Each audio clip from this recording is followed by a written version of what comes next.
Hey, what's up, everybody? Thanks for tuning in. You're listening to the Imagine Dignity podcast.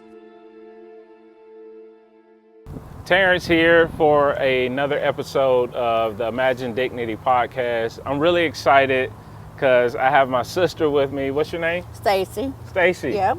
Nice to meet you. Nice to meet you. I'm so glad that I got a chance to meet you. I've been in Greenville, South Carolina a couple days, and I've gotten a chance to talk with so many different people to just share their story and their relationship with homelessness and or poverty. And I met you, and you told me something. You said that you're not necessarily unhoused because you stay in the motel for right now, until I give me a house. I'm on waiting list. How did you, are you on the wait list? Yeah, I'm waiting list, yeah. How did you end up in the motel? I get income. I get, SSA, for the spirit, disability. Yeah. That takes all my check. Don't have money left to my name. So you get disability? Yeah. How did you start getting disability? I had health problems. My back started hurting, and I quit in 2006. I retired. What kind of work did you used to do? Cotton mill work. You were working in the cotton mill? Yep. Cleaning. Yep. Yeah. And now you're in the motel? Yeah. I was talking to my friend up the street, and you said that it's just like I'm out here anyway. What did you mean by that? Well, I'm out here, hanging out with people, my friends. You see, I can't have no visitors where I'm at, so. Wow. So I got to come out here, see them. That's really powerful to me because you said that you were out here to see your friends. Yeah. And you said some of your friends are without an address. I try and be good people. No, I help them out. But, are you from Greenville? No, I'm from New Orleans. How did you get to Greenville? My uncle brought us up here. And you've been here? Well, my mom passed away June 22nd, 2015. 2015? Yeah. Were you and your mom close? Yes. Very. So you moved here after your mom passed? No. She was with me when I came back up here. And when she had health problems and she got sick, she passed away. Yeah. She was a smoker, cigarettes, stuff. Yeah. Do you miss her? Yes, I do. Yeah. What do you miss most about your mom? Going over to her house, for dinner and and hanging out with her.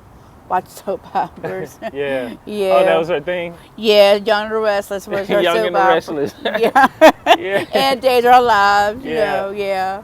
What kind of meals would she cook? Oh, she cooked lasagna. She was a good cook. Yeah. I miss my mom's cooking though. Yeah. How do you deal with the grief? Hard. I lost her and my husband too, May 29, 2015. Wow. So, yeah. So you lost your husband first? Yeah, my third husband, yeah. And then you lost my mom second, yeah. Wow. So I've been through a lot, yeah. In my relationship, I had to break it off with him because I didn't like what he doing. He done me wrong, so I just let that relationship alone. I'm so sorry that you've had to deal with a lot of grief. What's one thing right now that's keeping you hopeful? Well, I'm going through a depression. I like to get off these, anxiety pills, but I can't because I'm just going through a lot. I'll be out here on the 26th, so I get my check on the 1st. Right. So, yeah, it's hard. Firstly, I appreciate your courage to share about your loss. Yeah. I recently lost my dad, and I'm grieving now. And grief is something that isn't something that just comes and goes. It kind of remains with you. It's in the background, right? And there are days when I have really joyful days because I remember something that's, like the cooking and and the jokes and all of those things. But then there are days where it's like you feel like blah. I'm also deeply encouraged that you would mention depression, because I think mental health challenges is something that people try to hide or sweep under the rug or even label you by because maybe you have an extra struggle. How have you been coping with your challenges? Yeah, I'm just coping with, it's taking it hard right now, and I just don't like live by myself, and, with Motel, I can't have no visitors, so. And somebody do stay, they gotta pay, It's going through too much. Oh wow! So you would say, like, as you're living in the motel, it's kind of cut off your community, Yes. which is one of the reasons why you come out to be on the streets, to build community with be people. socialized. Yes, my friends. Yeah, so they can't come in my room. So. Wow. You know, there are a lot of people and families who have to stay out of motels all around the country so they can maintain a roof over their heads. Yeah. But sometimes, like when I would talk to families or individuals, they would say it doesn't necessarily feel like home. I already have my own house. Yeah. Is whatever I pay now is too much. It takes everybody I got. The motel takes everything you have, Yes. and it doesn't feel like home. No, it doesn't really. What does home mean to you? A home means to me a real home. You know, I can get up and cook like and you can't have a stove. You can get a stove or a hot plate where I'm at. So That's the only thing you can have. Yeah, it's a microwave. Yeah. Yeah. But a home means family, Yeah, family and friends. community. Community. Yeah. You can think right. Yeah. You say you can think right. What do you mean by that? I'm talking about think right with good decisions, like get out of here, get a job, Oh, like That's what being I'm looking- positive. Being positive, yeah. Yeah. Do people treat you nice? Yeah, fairly, yeah. That's good. Yeah. They look out for me because they don't want people to come in my room, and they had a lot of killings where I'm at too. So Oh, wow. yeah. In the motel? Yeah, a lot of killings, yeah. Do they come in and actually clean the room? I don't know. I mean, they said that room. When I went up there, that room was. I mean, somebody was in it. They said somebody was in it, but somebody told me something. They had something going on. Somebody, I don't know, got killed or they had a mess in there. Or what? Yeah. So, Do you ever feel like nervous of being by yourself in a well, place a little like bit. that? Yeah, that's why I had to come out here. Trying to talk to people. Yeah. Yeah. Yeah. 'Cause I get nobody to talk to. Yeah. So yeah. So you would say mostly one of the hardest challenges, even living in a motel, is the isolation. Yeah. Yeah. What do you hope for right now? Just hope for it. I get a job and do better. Get a home Yeah. and Sounds like you're a people person. yeah, though. yeah, stay prayed up. Yeah. Yep. Yeah. Stay You know what I noticed about you? What? That you love to socialize Yeah, and you love community. I do. Yeah, I like talking to people. Yeah. Either new people. Yeah. Yeah, positive people. Positive people. Yeah. Well, you seem like you have the hope of positivity, and you have the hope of just wanting to be in a better place. I do. Where does that come from? Well, I just, my mom has told me, she told me before I used to pass away, and make sure you find you a good man and get you a house, things like that, Seems like your mom had a huge influence on your life. She did. Do you remember anything wise that she used to say? Well, it's just told me to, be careful and, stay safe out there. And then sometimes she let me stay at her trailer. And I would stay behind her. Oh, So I wow. used to stay behind my mom's. Do you have any kids? Yeah, I got 5 kids. And then You got 5 Yeah, I kids? got five grandkids. 5 grandkids? Yeah. How many children do you have? 5. So 5 kids and 5 grandkids? Yeah. Wow. Yep. Are you a proud grandmother? Yes. What are you most proud of? I'm just proud of being happy to be a grandmother. Yeah. Yeah. I was talking to another friend, I think a friend of yours actually, who said that he was dealing with harassment for being unhoused and living on the streets. Yeah.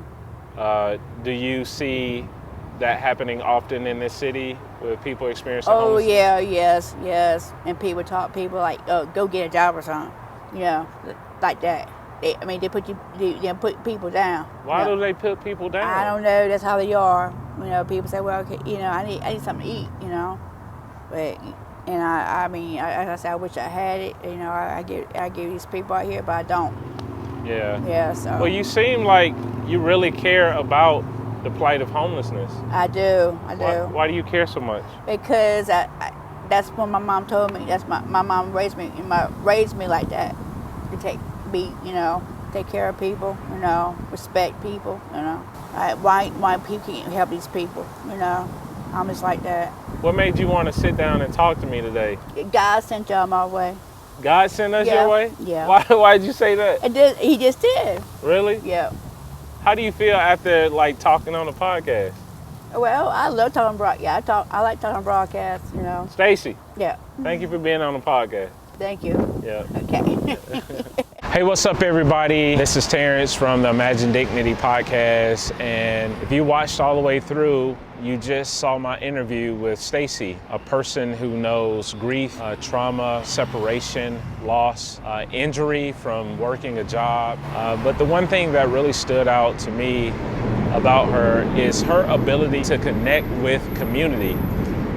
She really talked about how sometimes as she stays in an extended stay, that she really is isolated, and you know, just the trauma of losing her mom and how it caused so much grief, and how she literally has to go out of this space to connect with community. She talked about being close to community and how she likes to socialize because she is living with a disability and wanting to find ways to even uplift the community. I think Stacey's story reminded me of how important it is to be connected to community and how oftentimes we forget the power of community, even if we're extending community to others or allowing other people to become our community. Stacey even talked about her mother and her mother's impact on her life and the things that, you know, she remembers about her mom. And we got a chance to really bond on the subject of grief as we discussed what it means to lose someone and how that can either lead to poverty and or homelessness.